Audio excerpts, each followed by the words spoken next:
কবি ডক্টর প্রসেনজিৎ কর্মকারের কবিতা ঘাটশিলা। কয়েক বছর পরের ফ্ল্যাশব্যাক।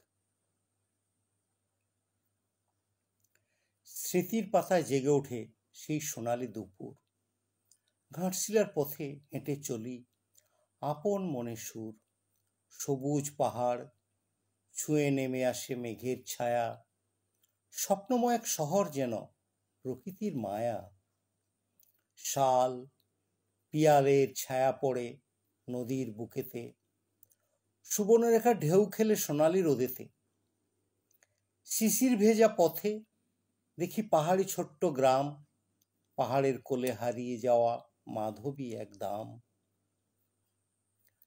নীরব বয়ে চলে নদী, কেমন যেন শান্ত। তীরের বালির উপর পড়ে সূর্যের আলোর ছন্দ। দূরে দেখি রাঙা মাটি, লাল পাহাড়ের গান। মনে পড়ে বাড়তি দিনের বুনো রঙিন প্রাণ। যেখানে গিয়েছিলেন বিভূতিভূষণ একদিন, সৃষ্টির আলো ছড়িয়েছিলেন শব্দে শব্দে রঙিন। সেই পথের ধুলোয় আজও লেগে আছে তার ছোঁয়া। ঘাটশিলার বুকে যেন সাহিত্য পেল দোয়া।